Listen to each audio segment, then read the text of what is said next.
Today on the Godlogic Project, we're talking recovery. We're talking resources for recovery. I have two guys from local recovery ministries. In fact, they are nationwide. We can say you're nationwide. You're in more than one state. Absolutely. But first, the intro.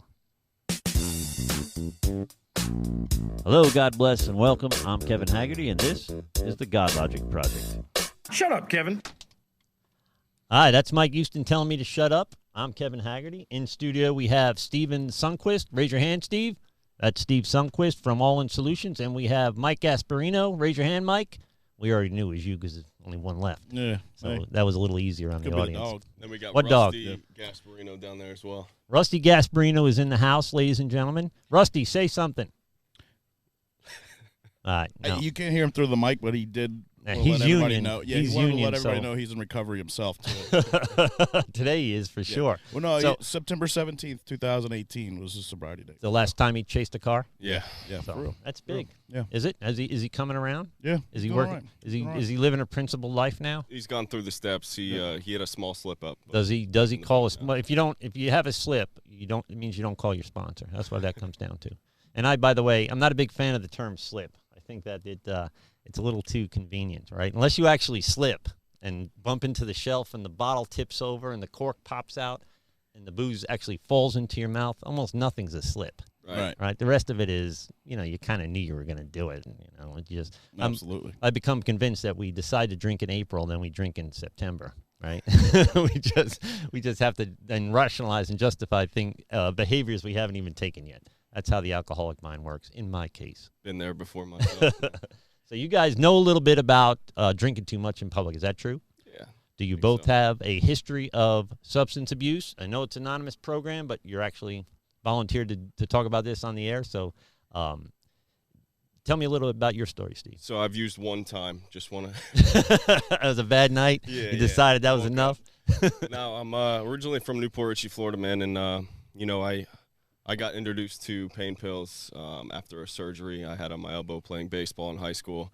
But I'd say about a year before that, I had taken 8 shots of Everclear one night at a party. First time I ever drank. Ouch. Yeah, didn't remember a thing. That's a way to start, though. Yeah. You don't need no AAA when you can go straight to the Bronx in October. No, man. You know? And I was I wanted to be the center of attention. I wanted people to like me, so I figured I could find that through alcohol. Did the chicks dig that? I couldn't tell you. Couldn't tell you that. I remember taking the first or second shot and then blacking out immediately after that. I couldn't tell you a thing about what happened that night, only the stories that people told And me. how old were you then? 15. Ouch. Yeah. That hurts. So you probably barely had to shave yet. Oh, no. No. I still don't shave. Yeah, My beard you're doesn't lucky. grow in. Oh, Mike doesn't shave either. No, he doesn't. I shaved this morning, actually. You got the whole face. It just grows so fast. He gets 9 a.m. shadow. Mhm. Yeah. Yeah. So, Mike, tell me a little bit about your backstory. What's up, bro? Well, not a lot different than Mr. Steve's here. I'd probably say the first time that I ever took any mood or mind-altering drugs. I remember my grandpa gave me a shot when I was about 10, but I didn't know any different. He just was like, "Yeah, it's gonna feel great going down." But he wasn't an alcoholic. I didn't have any really feelings from it. But it was the first time that I remember anything. Mm-hmm. When I was 15, a friend of mine stole a whole bunch of liquor out of his dad's liquor cabinet, mixed all the bottles together, all kinds of gin and vodka and whatever in one bottle. And 4 of us sat around my mom's trampoline in her backyard, just passing the bottle around in a circle. Around a trampoline. This can't end well, by the way. Yeah, well, you know what? It ended okay for me, which is crazy because the 3 of them got hammered. Yeah. And one of them tried to ride his bicycle home, couldn't make it. He passed out. His mother actually called my mom and was like, "What are they doing over at your house?" And I heard my mom say, "Well, my son looks fine." And I had just as much to drink as the guy who passed out on his bicycle because I guess it affected me differently. Like I was having a good time, whereas these guys were all passed out, and it was the first time that the alcohol was in me, and I was basically looking for more and how to get, the party started, and I didn't even know what the party was. Well, that is that can be a bad thing, right? When it doesn't when it goes well the first few times. I mean, for me, it was always bad, right? So Right. I was young. I had plenty of time to warm up. There was always alcohol around, so I kind of developed a taste for it and a tolerance maybe for it. But by the time I was, 13, 14, in high school, Right. I was kind of a little more advanced drinker, right? But I never did it well, so I always it always went poorly for me. So I don't have the fond memories of my toes in the sand with a Corona and a wedge of lime or anything like that. When I did it, all hell broke loose every time. Yeah. So there was no, in a sense, that is a blessing. Right. You know, that the worst thing I think that can happen to a thief is that they get away with it. Yeah, for sure. You know? That's been my story too, man. You know, I never really experienced too many consequences. You know, my parents indirectly enabled me for many years, you know, and for me, you know, it was whenever I used the first couple times, opiates, alcohol, you know, it had a terrible effect on me and I got very sick. However, after that, I realized that, you know, taking screenshots. You know, I like to drink and use because I like the effect produced by them, you know, and that's something I understand today is that, you know, I didn't drink because I had any underlying issues, although I've been through all the traumas you can think of. You know, I just truly like the effects produced by alcohol and drugs. That's why I used. And that is people that don't understand the back end of addiction, how bad it gets and how bad you really kind of need it. We joked around a little bit before we went on air, but that's a tragedy that somebody my age, you know, I used to think that it was unfair that I went through puberty and alcoholism at the same time, you know, that somehow that you know, nobody should have to go through that. Nowadays, I mean, it's common for kids younger even than I was to get in real trouble over this stuff. I see them in jail, and I'm getting older, so of course they look younger to me. But I mean, some of these guys I see in jail are you know, they're like kids, and they're balling. Right. So it's definitely you know, we're not a glum lot, and we joke around and fool around about it. You know, you go to a 12-step meeting, and people are laughing and having fun. And you're wondering when you're new, you're like, what are they laughing about? They must all be drunk, you know. Right. And I think for him and I, you know, and I think whenever it comes to recovery, we take it very seriously. You know, we got introduced to a bunch of men over in South Florida who, you know, are doing the deal, you know, but they also know how to have fun too. And I think that's very important because, you know, it's your life, you know, and I think it's important to take it seriously when you need to. Yeah, and if it was just ink blots and lab coats, Right. most of us wouldn't stick around. Right. Right. And what's crazy is, like, you know, I'm an alcoholic. I'll fully admit it. Like, I'm a drug addict. Like, I was hardcore, you know. And there was all these things that I always dreamed about doing as a kid, you know, having, like, a big group of friends, being able to, like, just do what I want when I want to. And basically through sobriety, I've been given both. Like, I play a lot of golf. I play a lot of softball. I go to the beach a lot. I'm with my friends a lot, probably more than I probably should be. Mm-hmm. You know what I mean? Yeah. And we just, since I've gotten sober, I have a life that you could not have painted to me in a picture when I was using. Yeah. You know, the fact that I get to be with these guys who are all, I even said it, we went to a Marlins-Rays baseball game last night in Miami. And the four of us who were there were all from this area, so we're all Tampa Bay Rays fans. And I looked at the three of them, and I said, dude, do you guys, like, remember, like, how the heck we all ended up here together? Like, this is crazy. I feel like we've been teleported out of our addiction right to this baseball game. It didn't feel real. The fact that the four of us and, you know, Steve and then a couple other guys that are all from this area who are living down in South Florida who were actively using, stealing, robbing, and now all live successful, productive lives from the same hometown, from the same high schools, in just a slightly different area of the state of Florida. It's you can't paint or write or have any type of Hollywood movie director or screenwriter write a better story than the success of all of us coming from this hometown of Newport Richey and leaving and getting better and now getting to give back to this town by helping others. No producer in Hollywood could have ever wrote something like that. And you guys, how long have you been clean and sober now? March 1st, 2017, so about two years and a few months. 2 years and a few months, and December 27th of 2017. So what is that? What am I, a mathematician? I'm about a year. Can you tell me? Do you even know how long you've been? Are you even sober right now, bro? Count. Bro, I can smell your breath from here. That's Rusty over there. Yeah. Blame the dog. Yeah. No, but back to going to those grateful moments that Mike was talking about. You know, those come up in my day once a week at least. You know, once every day. They happen so frequently now because this guy over here patented gratiteers. So you want to explain gratiteers? So the term gratiteers, I can't claim it because I actually started Googling it when I started looking up the word. But in early sobriety, I started crying a lot, and I couldn't figure out like what I was crying about or why I was crying.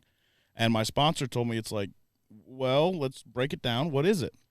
And I was like, I don't know, dude. I'm just so happy. Like I'm just like, I'm full of joy, and it comes out in tears. And he's like, well, so you're just really grateful? I was like, yeah. He's like, well, and you're crying? And I was like, the word just popped in my head. I was like, yeah, they're gratiteers, man. And I love the word because it's not even a real word, it's made up, but you combine the overall feeling of gratitude into action, because that's, gratitude is an action word. Like, we can sit here and talk about all the things that we're grateful for, but how are you really showing it? And I started doing that in early sobriety, and anytime I would do something that made me feel good, a lot of times I'd get in my car and I'd start driving somewhere, and I'd just start crying, like tears rolling down my face because of how bad my addiction was. And then you're telling me I get to go sit on the beaches of South Florida and pray, and not be dope sick, and not be in Pasco County Land O'Lakes jail. Like I was just overwhelmed with this sense of gratitude. And I remember in early sobriety too, this was like a game changer. I looked at my sponsor, and he had 9 years of sobriety at the time. And I had told him a lot about my story, in and out of treatment, trying this over and over and over, trying every different way to get clean, right? And we had this conversation, and he said, no, is what I said to him. I said, so you're telling me that you got 9 years of sobriety, and you're happy and everything, and all you do is help people? I looked at him. What a waste. Right. I looked at him, and I remember almost pointing in his face. I want to do that, Johnny. Right.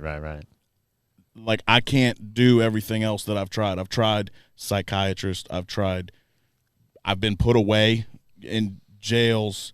I've been to every type of detox, rehab, everything, et cetera, et cetera, et cetera. But the minute I had that perception change and I looked at my sponsor and said, I just want to help people, man, because I've tried everything else. And apparently all you do is help people, and you're 9 years clean. Let's run that. Well, I think that the works in recovery, like the works in Christianity, become kind of irresistible. So while and the people that succeed in recovery, that achieve long-term recovery, generally have a servant's heart. Now, the 10-step gets its own chapter in the original literature, right? So that's how important it is. Mm-hmm. So all of the 12-step programs, of course, are based on the same original 12-step program. But the original text for recovery, the original 12-step program text, they gave service, working with others, its own chapter. Mm-hmm. So you have to read to find the steps, the first 11 steps in that literature, but the 12th step has its own chapter. So that's how important it is. I think that people that if you hang around with guys that have 20, 30, 40 years, they're comfortable talking about their relationship with their higher power. And people that bounce around, they don't have a servant's heart. They don't have that connection to that saving grace that they got, and they tend to be egocentric about it. That they've quit drinking. We all come in with kind of a sense of entitlement, but some folks never lose that sense of entitlement. Right. And guys like Mike, then that get all in for recovery. All in, by the way. See how I worked that in there? Yep. They are what a Christian would call now have the Holy Spirit, which drives us, gives us a sense of conviction, right? Conviction, by the way, is different from guilt. Guilt keeps you looking backwards. Conviction keeps you looking forward. That you want to get better. That where you are isn't good enough. Where the people around you are isn't good enough, and you want to help everybody you can. And that is.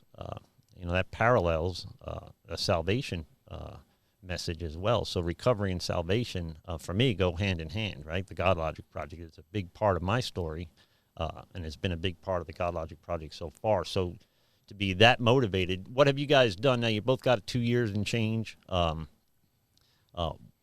Give me a quick overview of, you guys ran together, right? So you knew each other prior to. This is my first friend next to me. His grandparents lived next door to my parents growing up.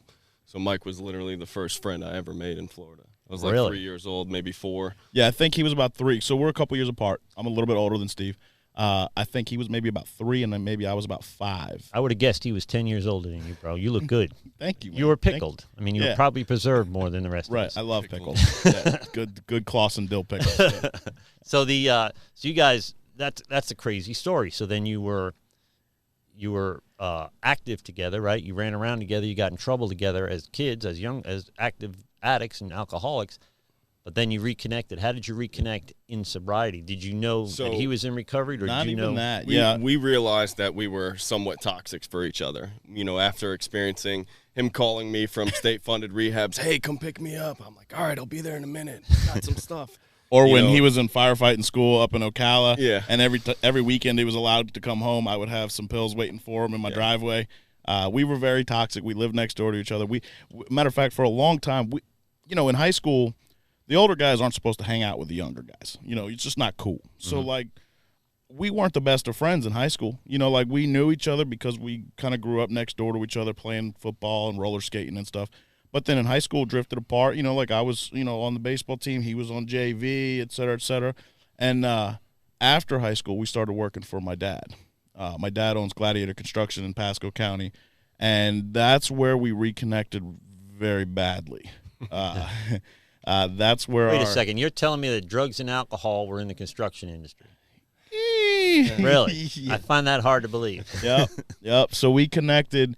He came to work for my dad, and we were, let's just say, not the best examples of employees. Right. Okay. A lot of. You were lucky to be the boss's son. Lucky to be the boss's son. Is that safe to say? Yeah, I think so. And I think I was lucky to have the connection of like him to be. Right. So that's where we reconnected, and that's where our drug use. Now, how old were you then? Early 20s, I was probably mid-20s. He was probably early 20s. And then what had happened is while I was working for my dad, I actually got engaged around the same time. And not to Steve, though. Yeah, So listen, we got to be clear. It's 2019. Anything can happen. But I get engaged to this girl, and I moved back in to my grandmother's house next door to Steve.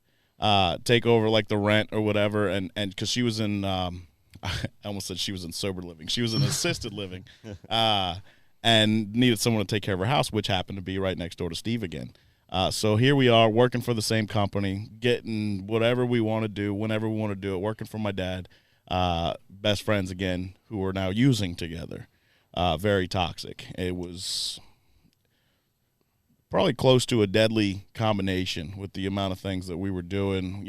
At this time is the doctor shopping era, which I'm sure you're familiar. I don't know if any of your viewers are familiar with the. I'm guessing. Yeah. And we were both going to, 3, 4, 5 doctors a month, getting prescribed so many pills, so many prescription painkillers, and it was bad news living next door to each other. I don't, you know what? I actually do remember our first taste of a little bit of sobriety together. I wouldn't even say it sobriety. Well, the talking about when we nodded out at the meeting over here. The first taste of AA together, was here in Newport Richey, and we started going to some meetings together, and we were both still using, but trying to satisfy our families. So, we'll go to AA together. Well, there were a few times where we would go to meetings right here off of Trouble Creek and Main Street, et cetera, and we would go. And I actually remember Steve. I read the preamble. And then nodded out during the preamble. And then I woke up to everybody clapping at the end of the meeting. And you thought you just finished reading? Yeah. Right. So that was our first taste of sobriety. Well, first taste of AA. The seed was planted back then, I'll say that. Right. However, we did not get it for years after. And, I think each person has to take their specific path. However, I know the seed was planted back then, and I'm grateful for that because I experienced what sobriety could be back then. And I think, it's tough going against using, going against the solution and continuing to use.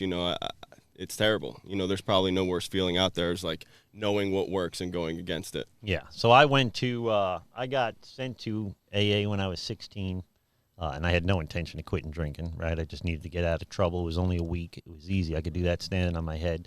I was familiar with AA from family members. But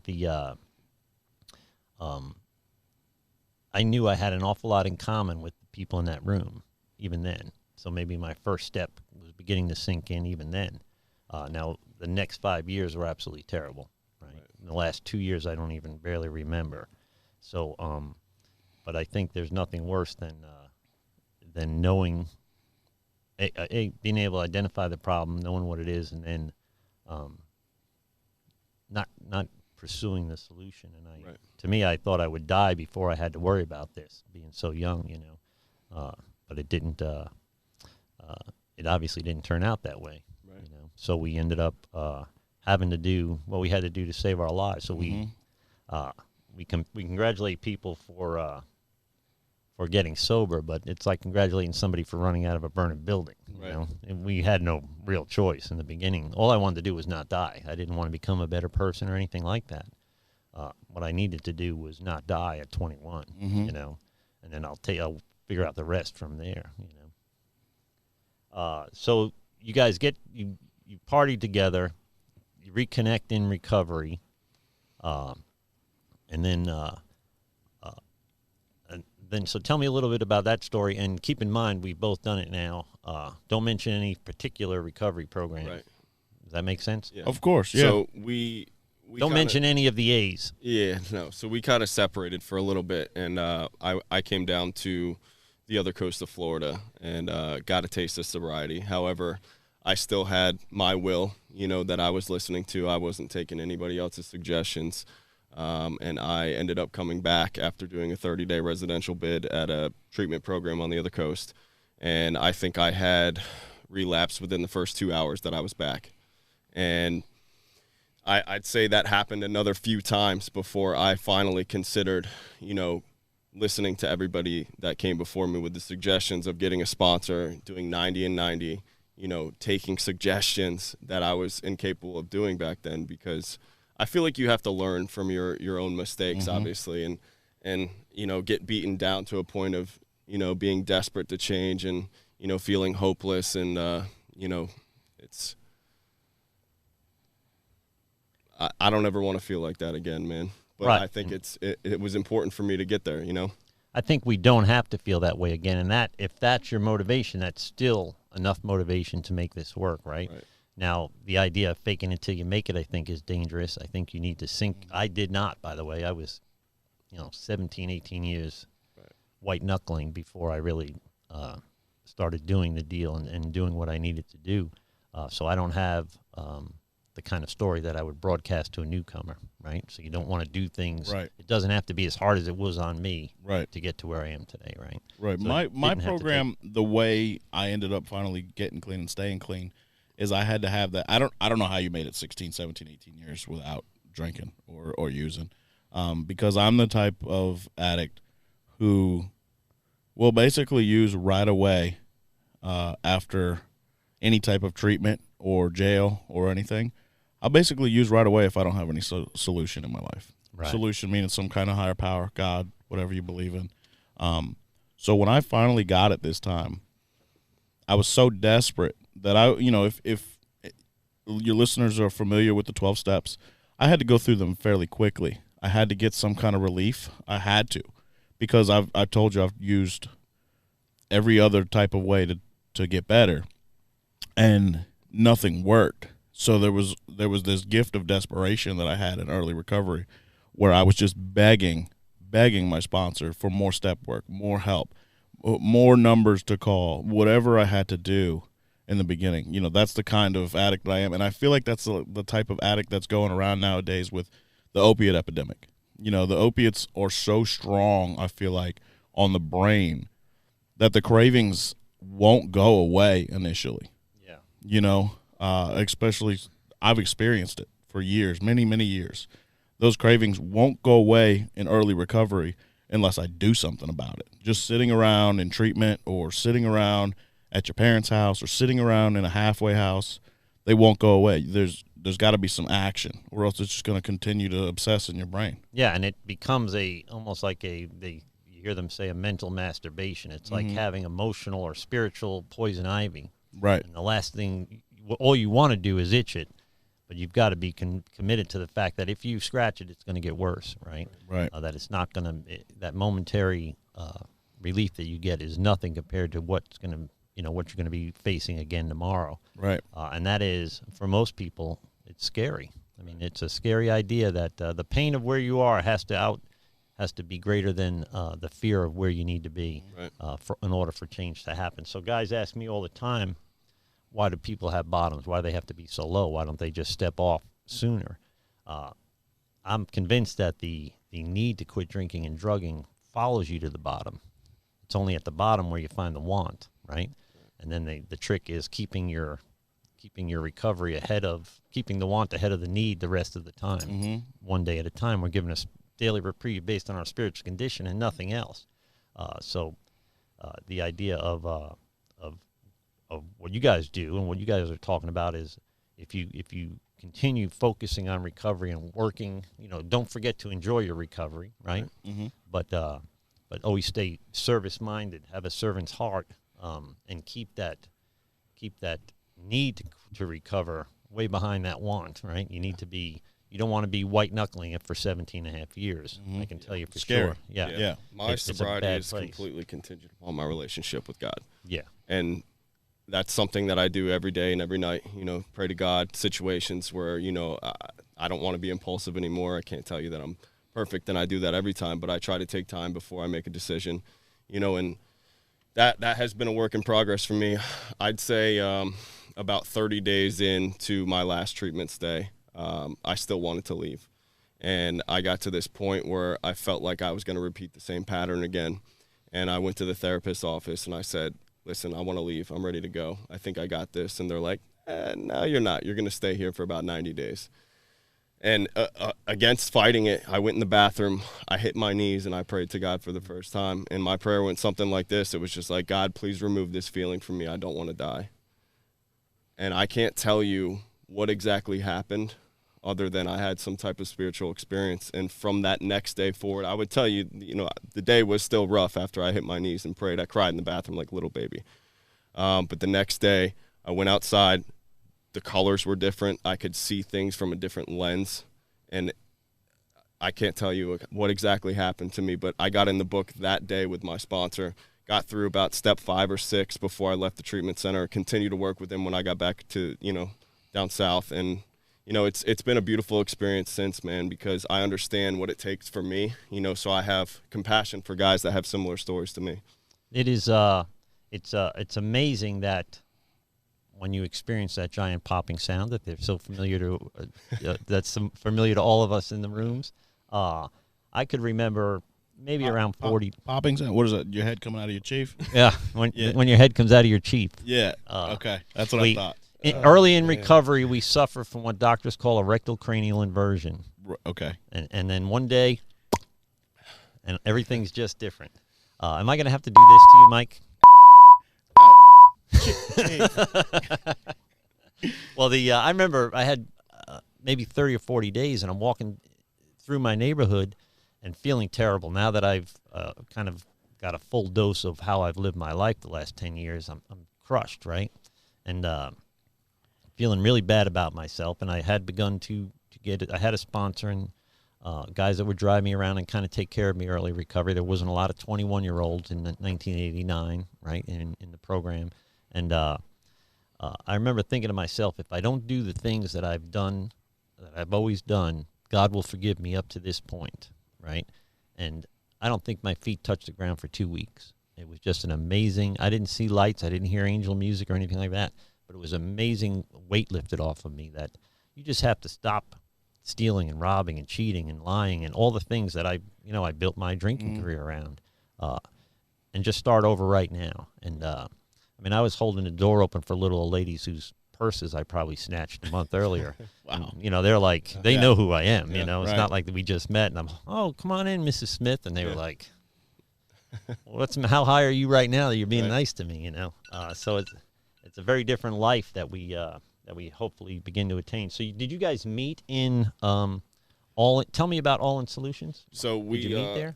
No, actually, Mike's been very close with me in my recovery process. However, he's been in my whole entire life, really. But Mike came on board a few months ago. Whenever the position came open, I actually ran the alumni department in Florida there for the past year and a half. So what we offer PHP, IOP outpatients across 3 states. So we're Joint Commission accredited across those 3 states. We've been in operation in Florida since 2014. We have a unique program in each state. So our Florida program, we have the 12-step program as well as the faith-based program.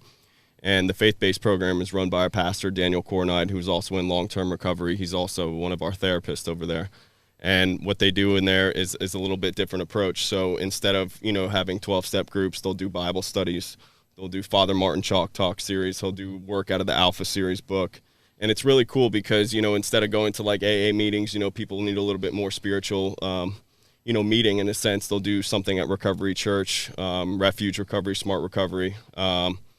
So it's pretty cool, man, because, you see these people come in there and their lives are completely restored and changed. You see the light go off in their eyes after 30, 60, 90 days, whatever it is. And Daniel brings the energy to that group. Yeah. And, they'll do weekly baptisms in the ocean. They do a lot of volunteer work at the Faith Farm Ministries, which is the local ministry down there in Boynton Beach. Our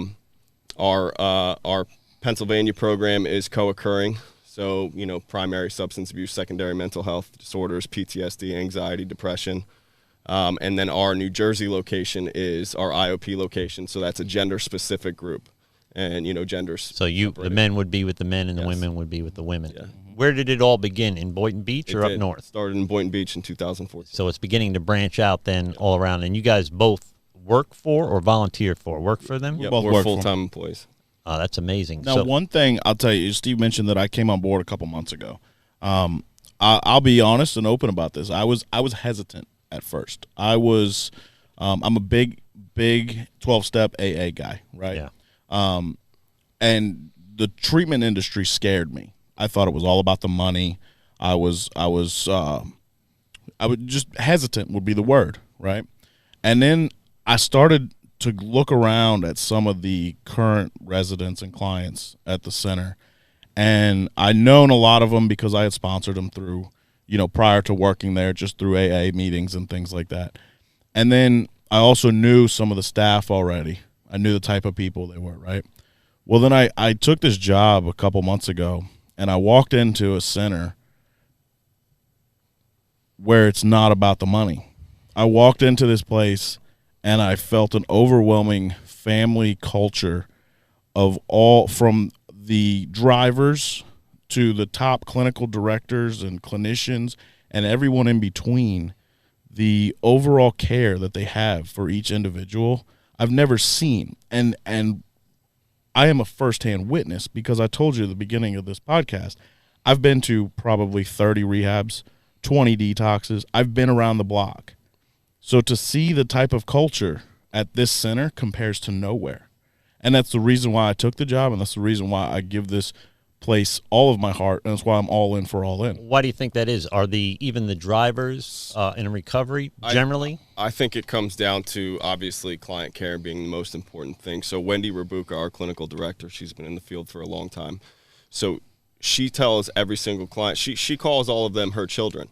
And that's just the way she looks at it. And she keeps her phone on her every single night. If a client has a question, she will give them her number. And that's just the type of people that work there. Everybody's heart is in the right place. Everybody's always in contact with one another, down from the drivers to the clinical staff, down to, the outreach. Everybody's just on the same page, and I think that's why we click and gel together so well. Well, what about the book Passages in Malibu or whatever it is? If for $29.95, you can just be cured of alcoholism and drug addiction. Isn't that better? I won't ever bash any other treatment center, but, I will. It is. Yeah, you can. So to me, the spirit of service or the heart of a servant isn't naturally received by everybody. I think it's instilled in everybody, but not everybody recovers or has that spiritual awakening or recovers to that extent. So you're telling me that obviously both of you guys, and we've gotten to know each other over the last few weeks, so clearly anybody that's been in the recovery industry knows you don't do it for the money. It's like being a pastor for the money. It's right? given me an additional purpose in life, to be honest with you. And there's something more important sometimes than money, right? And money and influence. But there's and I used to make a lot of money. I owned a plumbing company, and I had plenty of money, and I was miserable. Right now, my son and I barely get by every month, and I've never been happier. In fact, being this Kevin is easier than being any Kevin I've ever been. Especially Lincoln Avenue Kevin. So there is something to that giving back and kind of like, I think, to piggyback off what you're saying, is when I was using, right, and prior to finding any type of solution in my life, meaning a higher power, I used to want to get patted on the back by people. Mm-hmm. I wanted to be recognized by everybody. Look at me. Look at how good I'm doing, right? Well, when I had that perception change in early recovery, instead of getting little gold stars from mommy and daddy or from wherever, baseball coach, whatever, instead of getting the little gold stars from them, I started to get little gold stars from God. Yeah. And I started to get the feeling of being patted on the back by people from my higher power. Right. And it gave me, I was getting paid in feel goods, if that makes sense. Right. And that's the only thing I really want to get paid in. Because it feels way more, it feels so much better than money, feels so much more than anything else that you can explain in this natural world, is the supernatural feeling of God telling you did a good job today. And that is Scripture tells us the left hand shouldn't know what the right hand is doing. And Jesus, we kind of, in 2019, we kind of pictured Jesus as a hippie that loved everybody, and he did, of course, and does. But he also turned over tables in the temple, right? And he also, in Matthew 23, called the Pharisees hypocrites over and over and over again, called them whitewashed tombs. We are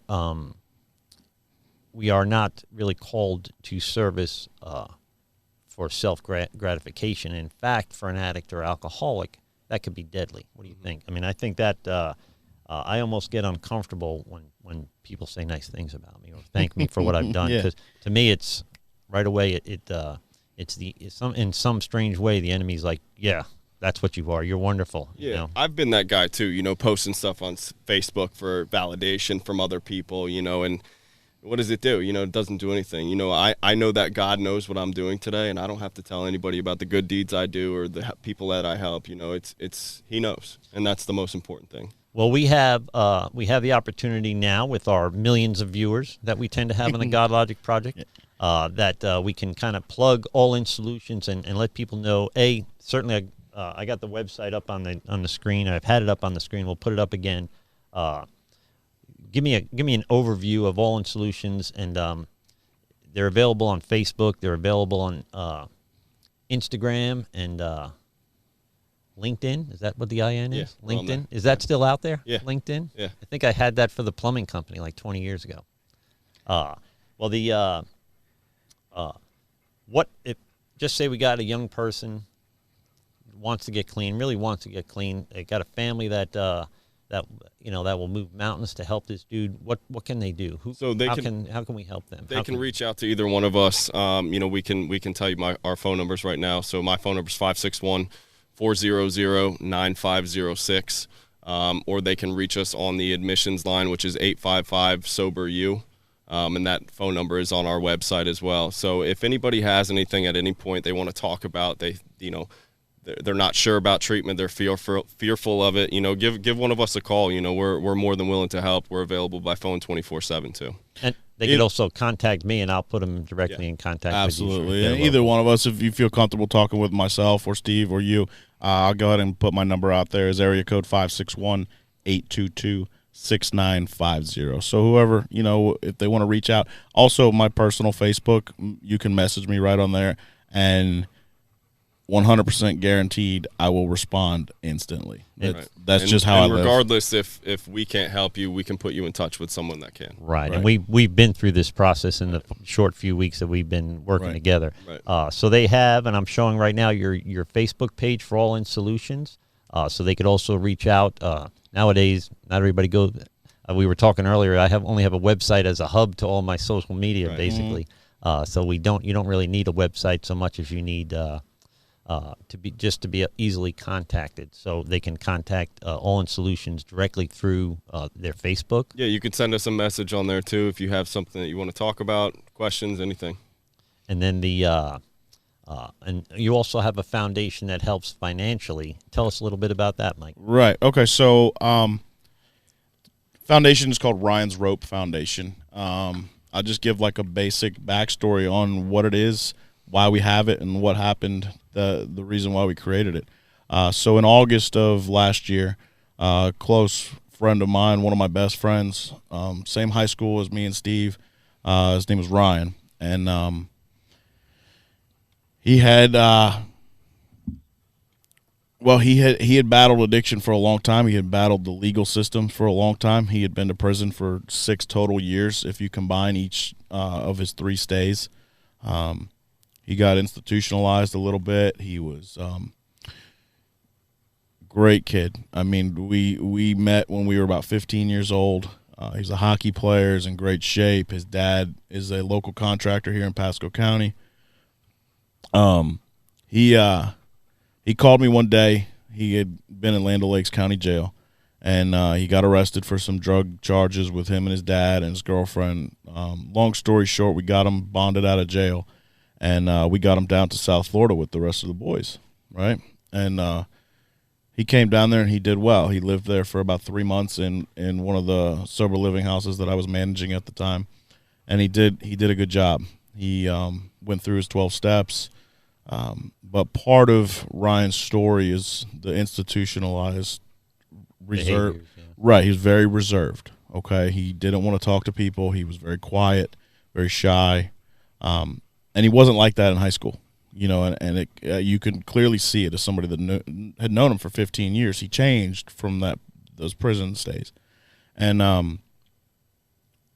the story behind Ryan's rope is about the 12 steps. The 12th step. Ryan failed to help people when he finished his steps, okay? And it was partly because he was quiet, shy, didn't want to reach out. Well, he had relapsed about 3 months after being with us and made the decision to come back to Newport Richey because he had nowhere to go, right? He couldn't live at the halfway anymore. And the next morning, his dad, Dennis, called me and said that he had found him overdosed in his bedroom.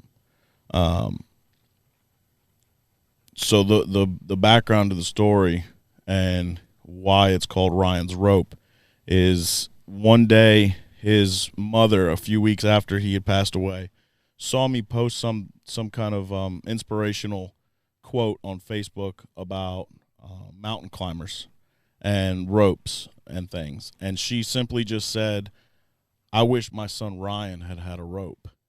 And meaning, you know, like she wishes he was still around to help people and be helped.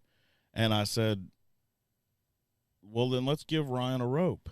And we created a nonprofit, 501c3, officially registered with the state, in his name. And it's designed to host charity events to raise money to help people that are in situations just like Ryan, who have no finances, have no insurance. They're just, you know, a lot of times you get guys my age, Steve's age, who have been around the block for a long time, right? And by this time, everyone's given up on them. Family's given up on them. They have no insurance. There's nowhere for them to go. And why? Why don't they have anywhere to go? Like, they're just as a normal person as you, Steve, and I. So we created the foundation so that Ryan can do a 12-step forever, and he can help people continuously. So he could then be of service in death where he maybe wasn't able to because of his institutionalization in life. And so you can see on the monitor, I have up on the screen your Facebook page for Ryan's Rope, and I'll scroll through there. You're having a bowling event. It's going to be held June 11th at Langlo over there in Newport Richey. And people can sign up for that Correct. Through the Facebook page? Correct. Through the Facebook page, there's an Eventbrite page that you can click on.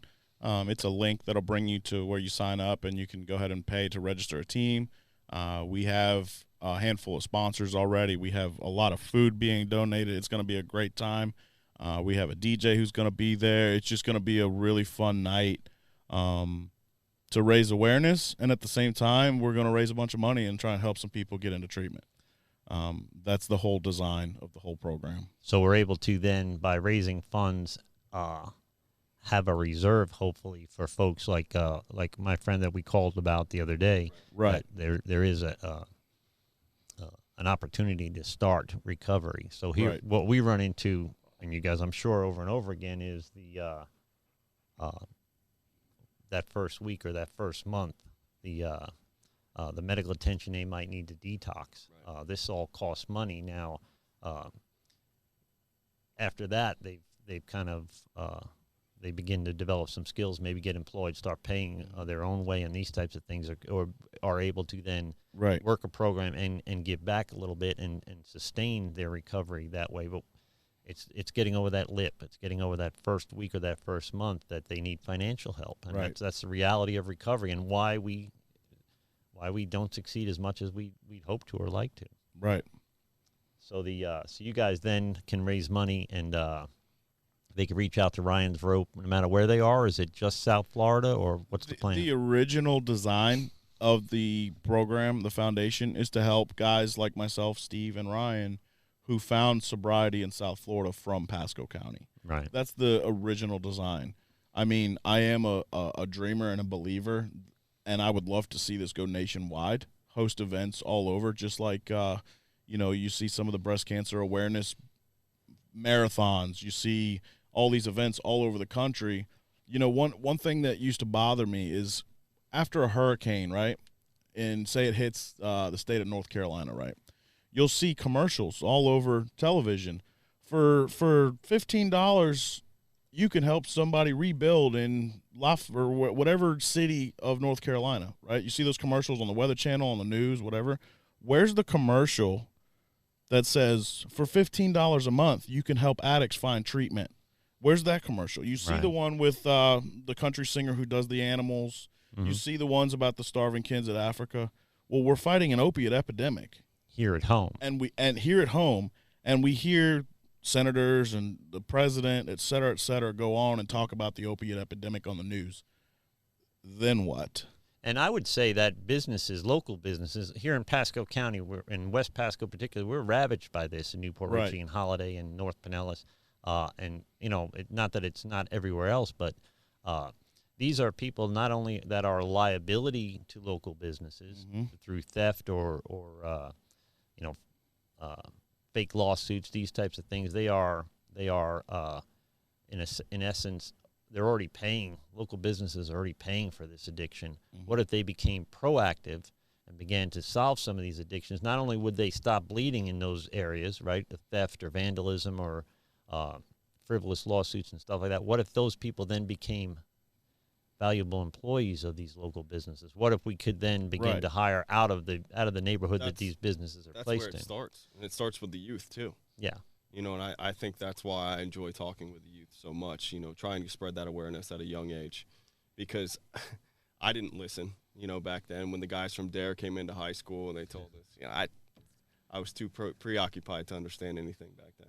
Well, when I was going through it, we just had to say no. Nancy Reagan was convinced that really all you had to do was just say no, and we'd be fine. Right. Unfortunately, it was too late for me. I don't know that anybody just said no. I don't recall anybody just saying no, but it is a serious epidemic. And to me, having been around now a few years, it's worse than anything I've seen, especially opiates. So you talk about the crack epidemic, and I've dealt with that over the years, but nothing like this. They're younger. They're from, they're lawyers' sons and daughters. They're doctors' sons and daughters. It's no longer just the dredges of society that are struggling with this stuff. Now it is corporate America. Yeah, people that could be making a real difference in corporate America, for sure. A lot of time I've done a few speaking engagements a lot around here in Pasco County. In front of, I think I did one in front of Rotary that had about 70 people. I just did one in front of the WPBA, maybe about 30 or 40 people. And every time I start the speaking engagement, a few sentences in, I ask for a show of hands of who has been affected by addiction in some way or another, 95% of the room raises their hand. So it's not some quiet, sweep it under the rug about Johnny's addiction kind of thing. The whole community, every time I do a speaking engagement and I have them raise their hands, everybody raises their hands. So why is it quiet? Why aren't we talking about it more? Well, it is not a respecter of persons, especially anymore, right? Mm-hmm. So if there was a stigma associated with being an alcoholic 30 or 40 years ago, a lot of people in Hollywood, became alcoholics famously, turned their lives around. The guy that plays Iron Man, I can't remember, Robert Downey Jr. Right. So it became less of a stigma that way.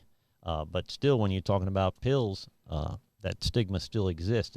It's the same addiction, by the way, nothing different about it. It's a powerful one, right? But it's an expensive one. It's illegal. So the way you get it is illegal, right?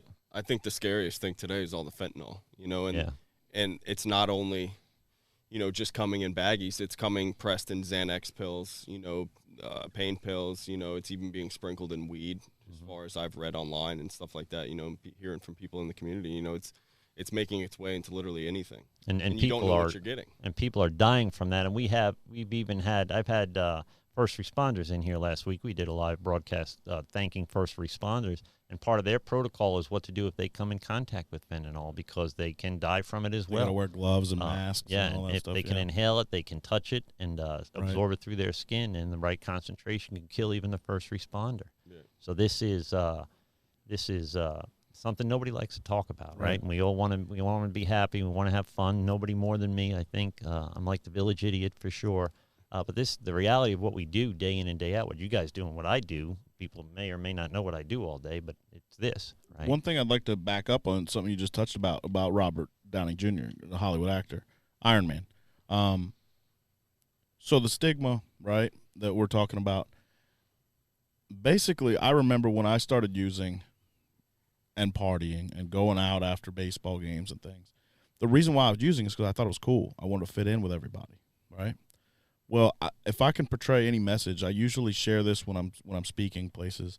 If I can portray any message to somebody that's either new in recovery or still struggling, is you can do a test, okay, a simple test. If you want to know what's cool nowadays, go on social media, post a picture of yourself out at the bar with your buddies, right? Just turning up, See how many likes you get. You might get 4 or 5 likes of some of your buddies who are like, yeah, great time. Well, go ahead and start getting clean, right? Get a 90-day key tag or chip or whatever the system is. Take a picture of that and put it on social media. People you don't even know. Watch how many likes you'll get. Yeah.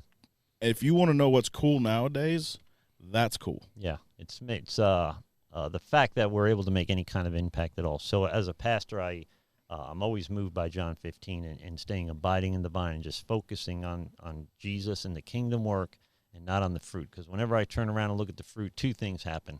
I'll lose hope, right, because the percentages aren't good.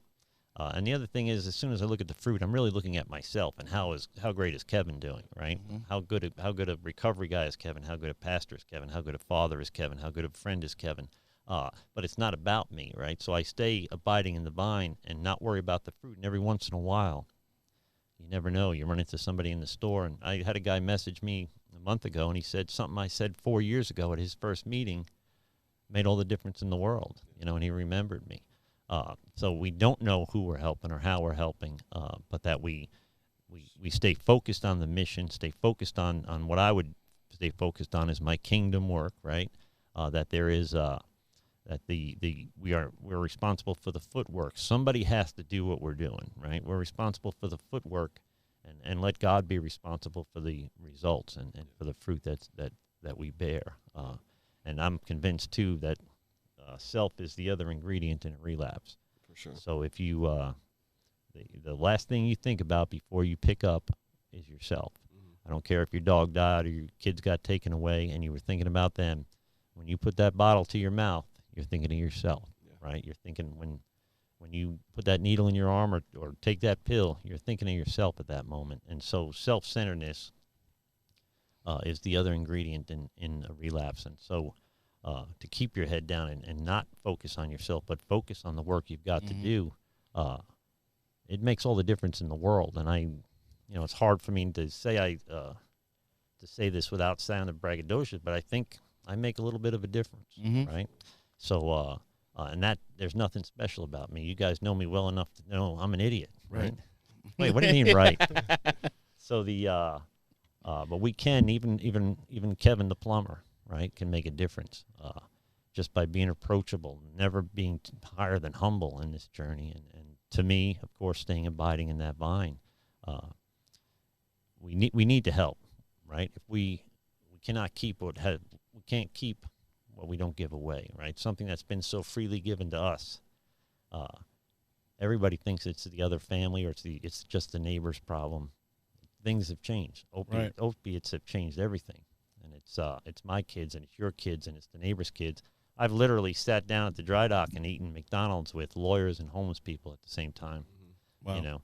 So it is not anymore a respecter of persons. It is something that we all have to deal with, and if we deal with it, the investment we're losing, the money we're losing in not doing anything, can be put towards doing it and then bear the fruit of a valuable employee, right? Right. And a lot of times I think employers or just general people in the community, right, is the fear of failing somebody that they're trying to help, right? Yeah. Well, there's so many addicts out there, the chances of any of them getting better are pretty small, right? Well, if a guy like myself, a guy like Steve, a guy like yourself can get better and now pay it forward, then there's hope for anybody out there.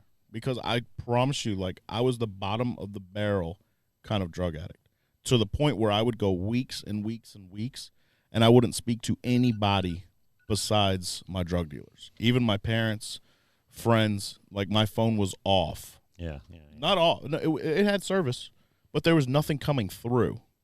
Like that was the kind of addict I am. So I just want to like reassure any employers or people in the community that are listening to this that there's a lot of hope to helping somebody. Like what harm gets done by helping somebody? Yeah. Nothing. I say that all the time to people like who are either early in recovery or in recovery and they're, like kind of struggling to help somebody. Like nothing bad's going to happen by going over and shaking that guy's hand and introducing yourself. Nothing, but you're not going to break your ankle. You're not going to go hungry today. You're not going to, nothing bad's going to happen. Go help that guy. Yeah. And you don't know what kind of difference you're going to make in that life and what kind of difference his life is going to make for somebody else, right? I think, when my sponsor instilled in me years ago, he said, just show up and let God do the rest of the work. Mm-hmm. I didn't understand it back then, but I do today because no matter how bad I feel, no matter how bad I don't want to do something, as long as I can show up, I'm available to be present to help somebody.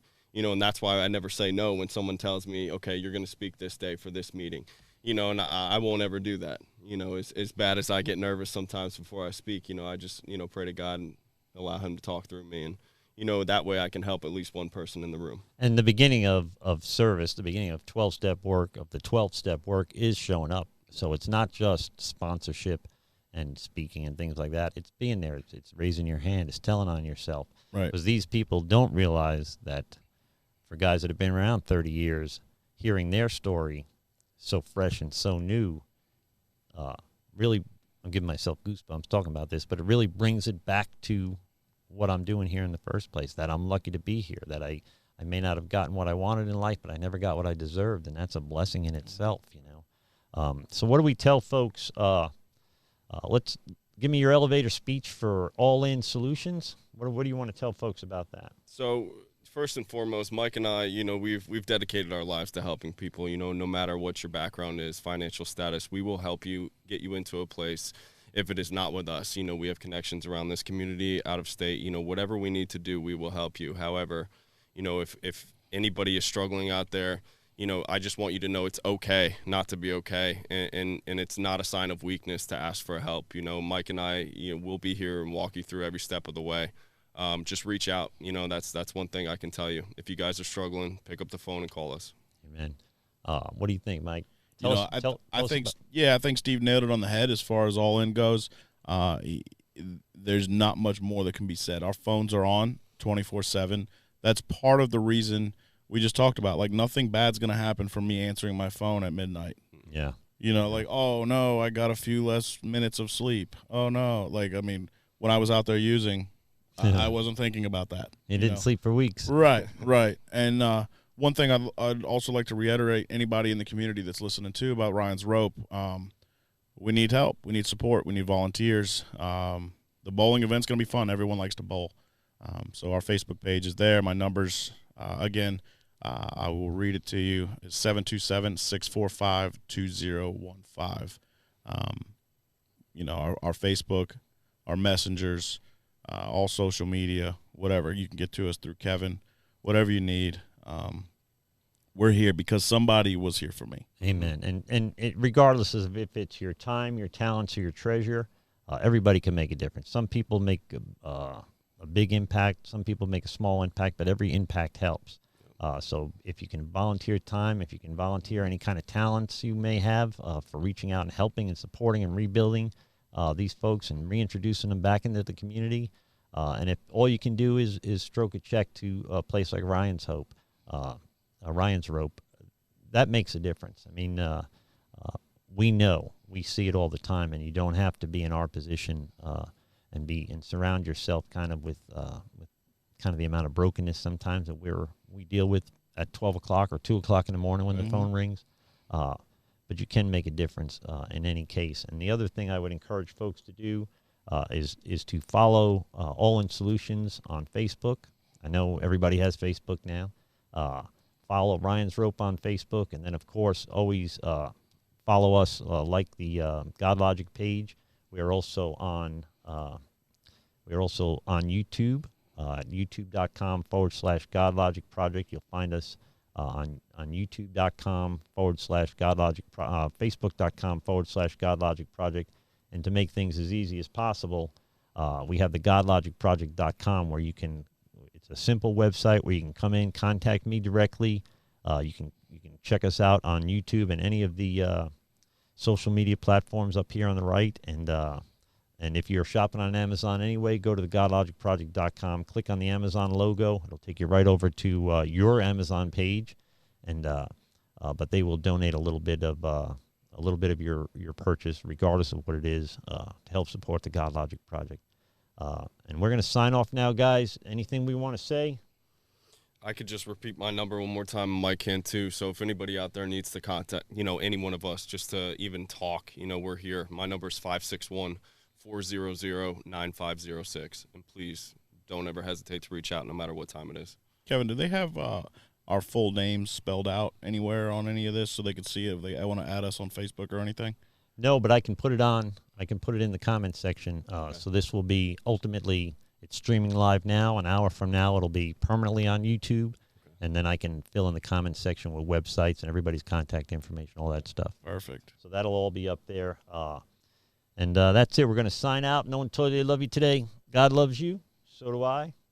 Receive that. Be blessed. And we'll speak soon. Thank you for supporting the Godlogic Project. And if no one's told you they love you today, God loves you. So do I. Receive that. Be blessed. We'll speak soon. This has been a Rev Kev production. Your mileage may vary. Shut up, Kevin. You imagine?